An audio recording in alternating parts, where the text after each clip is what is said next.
Et salut les amis, on se retrouve pour de nouvelles vidéos insolites. Il y a des signes spirituels que tu dois jamais ignorer. Et si tu les écoutes, ça peut littéralement te sauver la vie. Le premier signe, tu t'apprêtes à sortir de chez toi, et là tu commences à tout oublier. Tes clés tombent, ton téléphone aussi. Alors là, stop, assieds-toi et attends 2 secondes. C'est pas du hasard, ton esprit te ralentit pour ne pas que tu sortes au mauvais moment. Et tu sais quoi? Des chercheurs ont remarqué que juste avant certains accidents, toutes les victimes avaient ressenti un ralentissement inexpliqué. Est-ce que c'est un hasard? Deuxième signe, tu parles avec quelqu'un et d'un coup t'as comme un malaise. Tu perds le fil de ta phrase comme si t'avais tout oublié. Arrête tout de suite de parler ou quitte la conversation. C'est ton énergie qui est en train de te dire que c'est une mauvaise personne. Et tu sais très bien, ton intuition se trompe rarement. Troisième signe, tes plantes se mettent à crever sans raison. Ton bracelet ou ton collier de protection se casse. Eh ben c'est pas une coïncidence. Ils ont tout simplement absorbé une mauvaise énergie à ta place. Et le plus fou, certaines cultures disent que les plantes se sacrifient volontairement juste pour nous protéger. Alors maintenant réfléchis à la dernière personne qui est rentrée chez toi. Tu penses qu'elle avait vraiment de bonnes intentions? Et le dernier signe le plus caché, ne laisse jamais quelqu'un toucher tes cheveux. Tes cheveux c'est comme ta couronne, ils gardent ton énergie. Et dans certaines cultures, on croit même qu'ils gardent tes souvenirs. Alors tu veux vraiment laisser n'importe qui t'impacter négativement? Ton esprit te parle tout le temps. La vraie question c'est est-ce que tu l'écoutes? Dis-moi en commentaire si t'as déjà vécu un de ces signes. En tout cas si t'as aimé cette vidéo, abonne-toi. Vous, ça vous est déjà arrivé de sentir quelque chose qui allait arriver comme ce qu'il a dit, et du coup de faire en sorte de partir, par exemple pour la conversation, ou de pas y aller? Moi, personnellement, ça m'est déjà arrivé. Je serais curieux de voir. Est-ce que vous, ça vous est arrivé dans les commentaires?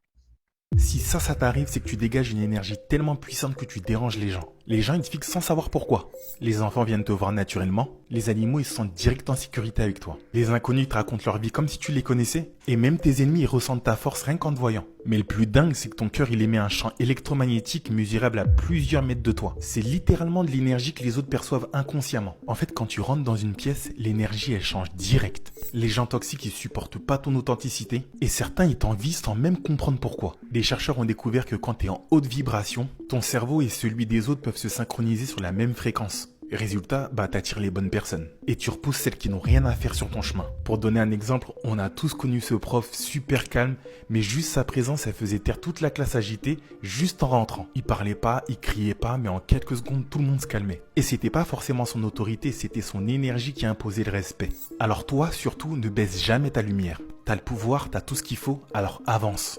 Sois honnête et dis-moi en commentaire, t'as déjà senti que ta présence ait changé l'énergie d'une pièce? En tout cas, si t'as aimé cette vidéo, abonne-toi. Eh oui, vous avez déjà connu quelqu'un où c'était comme ça, où dès qu'il arrivait, il y a plus personne qui parlait, tout le monde le regardait, etc. L'histoire de Jésus est une allégorie de quelque chose qui se passe dans votre cerveau. Le mot Christ vient du grec Christos, qui signifie huile. Il existe un fluide sacré dans votre cerveau appelé le liquide cérébrospinal, que les anciens appelaient l'huile du Christ. Chaque religion parle d'un fleuve sacré. Pour les Égyptiens, c'est le Nil. Pour les chrétiens, c'est le Jourdain. Ce fleuve symbolise votre colonne vertébrale. Jésus, l'huile, se trouvait à Nazareth, au sommet du fleuve, ce qui correspond au crâne, avec Joseph et Marie. Joseph représente la glande pinéale, le principe masculin, et Marie représente la glande pituitaire, le principe féminin.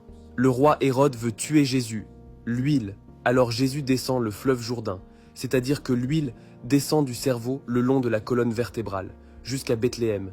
Jésus allant à Bethléem correspond à la partie du fleuve qui se termine à la mer morte. La mer morte symbolise l'os sacré, le sacrum, là où le liquide cérébrospinal atteint la base de la colonne vertébrale.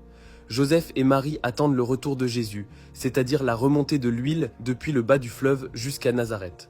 Lorsque Jésus revient de Bethléem à Nazareth, il est crucifié et meurt à l'âge de 33 ans, dans un lieu appelé Golgotha. Golgotha se traduit par le lieu du crâne. La colonne vertébrale humaine compte 33 vertèbres.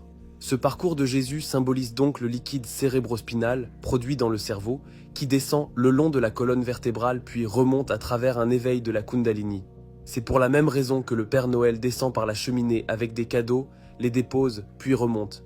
Une représentation symbolique du retour du fluide sacré. Le retour du liquide cérébrospinal est censé ouvrir des parties du cerveau auparavant inactives. Il contribue également à nourrir et régénérer les cellules du corps. Ainsi, l'histoire de Jésus parle en réalité de la résurrection de la vie et de la conscience humaine.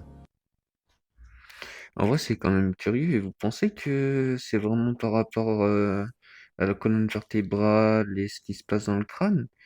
parce que c'est la première fois que j'entends ça et du coup, je sais pas trop. Et si je te disais qu'un simple sursaut en pleine nuit pourrait être bien plus qu'un réflexe? Tu dors profondément, ton corps se relâche et soudain, boum, il se contracte comme si quelque chose d'invisible venait de t'attraper. Les scientifiques appellent ça une myoclonie du sommeil, mais certains pensent que ce n'est pas juste un phénomène banal. Plus de 70% des gens le vivent sur Terre. Mais pourquoi? Certains chercheurs disent que ton cerveau croit que tu tombes dans le vide et envoie un électrochoc pour sauver ton corps. Mais d'autres pensent que c'est bien plus sombre. Un test de ton esprit pour vérifier que ton âme est encore là, reliée à ton corps. Et ce qui est troublant, ces spasmes arrivent encore plus souvent chez les personnes anxieuses ou fragiles, comme si elles étaient plus exposées. Des témoins disent même avoir ressenti une présence, comme si quelqu'un voulait les réveiller de force. Alors, est-ce juste un réflexe ou une preuve que notre corps devient vulnérable la nuit face à ce qu'il ne voit pas? Et toi, as-tu déjà vécu ce sursaut mystérieux? Après, je sais que ça m'est déjà arrivé avant de m'endormir, tu sais, j'avais l'impression de tomber d'une falaise ou quelque chose comme ça. Et c'est vrai que ça me l'a déjà fait, mais après, enfin, je suis pas vraiment sûr que c'est pour voir est-ce que l'âme elle est encore dans le corps. Encore, c'est une réaction du corps parce que le cerveau, il a pas capté quelque chose, ça va, et peut-être, mais peut-être pas trop pour l'âme. Tu vois ce canard-là? Il est collé à ce rocher et il ne bougera plus pendant des décennies. Mais ce n'est pas une blague, c'est grâce à une colle inventée par IA. Le plus fou, c'est que la colle ne fonctionne normalement pas sous l'eau. Alors, comment ont-ils fait? Les scientifiques ont utilisé une IA générative pour créer un nouveau matériau adhésif. Celui-ci est plus puissant que ce que tout l'homme avait déjà inventé jusqu'ici. Comme dans la majorité des cas, tout commence par la nature. Les chercheurs ont étudié les bernacles, les moules, les étoiles de mer, toutes capables de se coller sur des surfaces humides. En analysant leurs protéines, ils ont conçu une première version de la colle, mais elle n'était pas assez adhérente. C'est là que l'IA entre en jeu. Les chercheurs ont donné leur modèle à une IA et lui ont demandé de les rendre plus efficaces. Résultat, elle a conçu une nouvelle molécule capable d'adhérer sous l'eau avec une puissance jamais vue. Ce domaine s'appelle la science des matériaux pilotée par IA. Et c'est peut-être le domaine le plus prometteur du siècle. Parce que avec de meilleurs matériaux, tout change. On parle de béton autoréparant, de fusées plus rapides, de batteries de téléphone qui durent des mois sans recharge. Et tout ça grâce à une IA capable de créer des matériaux nouveaux, tout comme ChatGPT crée du texte. Ah, et pour info, le canard, il est toujours sur la roche. Et si personne ne le touche, il sera encore là pendant peut-être 30 ans. En fait, en fait, je pense l'IA, faut pas l'utiliser en mode tous les jours dans notre vie, comme si on en avait absolument besoin, mais l'utiliser comme un outil, parce que quand on regarde dans ces domaines-là, c'est très très très utile. En fait, je pense qu'il faut l'utiliser à bon escient et comme un outil. Ça pourrait être utile.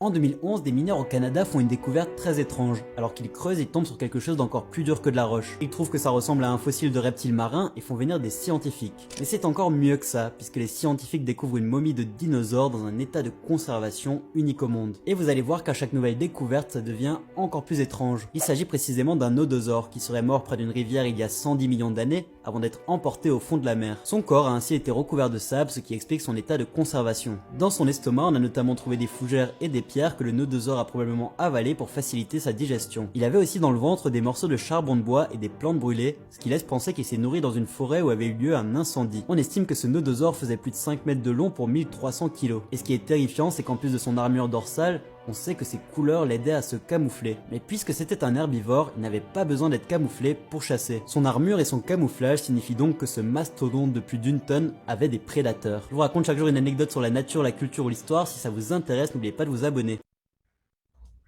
C'est impressionnant de retrouver quand même des dinosaures dans cet état-là. Parce qu'on pourrait croire que, tu sais, il pourrait être tout abîmé et tout, mais là, il était quand même en plus ou moins bon état. Est-ce que vous vous souvenez de ces trucs-là qui avaient été trouvés un petit peu partout dans le monde et où personne ne savait c'est qui les avait mis là? En fait, à partir de 2020, il y a des gens qui ont commencé à remarquer qu'il y avait ce qu'on appelle des monolithes qui avaient été déposés un petit peu partout dans le monde. On ne sait pas pourquoi, ni comment, ni par qui. Des objets métalliques rectangulaires parfaitement fabriqué, ultra bizarre qui était au milieu de nulle part. Il y en avait un à Las Vegas, il y en avait un dans l'Utah, il y en avait un en Europe, il y en avait partout dans le monde. Des personnes ne savaient qui les avait mis là. Parce que le plus flippant, et écoutez bien parce que c'est là que ça commence à devenir vraiment intéressant, les monolithes se sont mis à disparaître, les uns après les autres. On ne sait pas qui les a mis là et qui les a enlevés de là. Du coup, il y avait plusieurs théories. Des gens qui disaient que c'était là pour une espèce de projet artistique, d'autres qui disaient que c'était là pour le tournage de films, d'autres qui disaient que c'était tout simplement des pranks, jusqu'à ce qu'on tombe sur un tweet de David Zwirner qui poste ça en photo sur X. Vous l'avez vu. Apparemment, c'était une espèce de performance artistique. Mais comment expliquer les apparitions de monolithes dans d'autres endroits du monde? Encore aujourd'hui, ça reste une espèce de mystère un petit peu non résolu où on ne sait pas vraiment qu'est-ce qui a causé ce truc-là, qui a mis ces monolithes dans ces endroits-là. Dites-moi dans les commentaires, vous, ce que vous en pensez. Vous pensez que c'est une performance artistique, que c'est des gens qui l'ont mis là pour un prank, que ça a été mis là pour un tournage de film ou de série, ou pour une raison un peu plus mystérieuse? Dites-moi tout ça dans les commentaires, likez ce TikTok et surtout partagez-le à tous vos potes pour qu'eux aussi puissent nous dire ce qu'ils en pensent dans les commentaires et s'ils s'en souviennent ou pas. En vrai, c'est la première fois que j'en entends parler, mais c'est vrai que c'est quand même curieux parce que si c'est artistique et que c'est dans plusieurs pays comme ça, en vrai, je me dis que ils sont bien organisés, les gars, quand même, parce que ça demande un minimum de travaux de faire ça. Je pense qu'il y a quelqu'un qui les verrait faire au bout d'un moment. Donc, ouais, c'est assez curieux, faudrait que je me renseigne un peu plus. Regarde bien, tête de globe, on est à plus de 40 km d'altitude avec ces ballons, bien au-dessus de tes avions de ligne à 10 km, bien plus haut que ton Concorde à 18 km, et même au-delà des drones ou du U-2 qui plafonne à 21 km. Et qu'est-ce qu'on voit? Un horizon plat, pas une courbure ridicule. Les vidéos de ballons météo amateurs, comme celles postées par des équipes, captent à 40 à 50 km une terre qui s'étend à l'infini, avec un ciel noir, ton soi-disant espace imaginaire. Sauf que, pauvre ignorant, ces ballons ne tournent pas en orbite comme tes satellites fantômes. Ils flottent tranquillement, portés par l'hélium, prouvant que la Terre est stationnaire. Parfois, je me dis qu'on devrait tous vous expédier là-haut, vous les globuleux qui bavez sur une boulette flottant dans le vide, pour que vous ouvriez enfin vos yeux de taupe. À 40 km, si la Terre était une sphère de 12 742 km de diamètre, la courbure devrait être visible sur environ 500 km d'horizon. Un contrebas devrait apparaître avec une chute de 8 pouces par mile carré, soit un angle de 4 à 5 degrés, largement détectable avec une caméra ou un théodolite. Mais non, les images de ballons comme ceux du projet Bob, Balloon Observations of Balloons, montrent un horizon parfaitement plat, aligné avec l'objectif, sans plonger sous une courbure. Les globuleux diront, c'est l'atmosphère qui cache. Sauf que l'atmosphère s'amincit avec l'altitude. À 40 km, elle est quasi inexistante. Pression à 0,1% de celle au sol. Et la réfraction qui peut courber légèrement la lumière est minime. Moins de 0,5 degrés selon les calculs optiques. Pas de quoi inventer une boule. Ces ballons, portés par l'hélium, montent verticalement grâce à la poussée d'Archimède. Pas une gravité tordue, et leur stabilité latérale vient de l'inertie sur une terre immobile. Pas d'une rotation à 1600 km par heure à l'équateur. Et la gravité, dans tout ça, tête de globe, tu vas me sortir ton excuse bidon. Elle agit à travers l'air et tient le ballon avec un fil invisible. Ridicule. À 40 km, la gravité devrait diminuer. Loi de l'inverse du carré de la distance, soit 0,999 fois celle au sol, négligeable. Mais le ballon reste stationnaire, flottant dans l'axe vertical. Si la Terre tournait à 1600 km par heure à l'équateur, ou filait à 100 000 km par heure autour du Soleil, comme tes manuels truqués le prétendent, ce ballon serait projeté à l'horizontale, ou arraché par la force centrifuge. Un calcul simple montre que pour une masse de 10 kg à 40 km, la force centrifuge dépasserait 1000 newtons, bien plus que la portance. Pourtant, il flotte peinard. Pourquoi? Parce que la Terre est stationnaire, pas une toupie cosmique. Regarde l'effet, imbécile congénital. Un ballon météo comme ceux de la NASA, avant qu'ils ne trichent avec leur montage, reste aligné avec l'horizon plat, même à 50 km. Compare avec les lacs terrestres, le lac Titicaca à 3800 mètres ou le lac Baïkal à 1600 km de long, sont plats comme un miroir, sans courbure, prouvant que l'eau trouve son niveau sur une surface immobile. Les globuleux parlent d'une gravité qui colle tout à une boule, mais à 40 km, sans air dense pour amortir, un objet libre devrait dériver. Or, les ballons restent stables, défiant ton modèle. Alors, continue de fantasmer sur une boulette tournante, tête de globe, pendant que les ballons te rient au nez depuis les hauteurs. Ta gravité magique ne tient pas la route, pas de fil invisible, pas de courbure, juste une terre plate et stationnaire. Abonne-toi à AOBP pour plus de vérités qui feront exploser leur illusion. À bientôt les amis. Et toi, globuleux, réfléchis avant de parler, ou je te bloque sans pitié.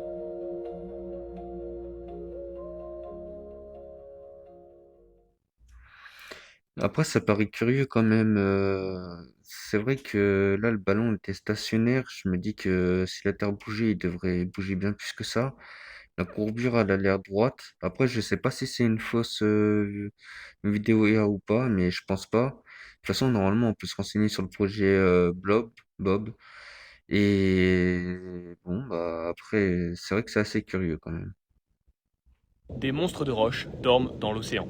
Immergés sous la surface, il existe des falaises plus hautes que l'Everest, qui peuvent s'écrouler en quelques secondes. Ces effondrements sont des avalanches sous-marines, capables de créer des tsunamis monstrueux. Pour vous donner une image parlante, sur Terre, la plus haute falaise du monde ne dépasse pas les 1500 mètres. Mais sous l'eau, certaines font parfois plus de 5 fois cette hauteur. Concrètement, c'est l'Everest, mais à l'envers et immergé sous des kilomètres d'eau. Et quand ces monstres sous-marins s'effondrent, ce ne sont pas juste quelques rochers qui tombent et dévalent sous la pression. Ce sont plutôt des millions de tonnes de sable, de boue et de roches qui dévalent des pentes marines à plus de 100 km/h, en créant des vagues capables de traverser des océans entiers. En 1929, une avalanche sous-marine a provoqué un tsunami qui a frappé la côte canadienne en tuant 28 personnes.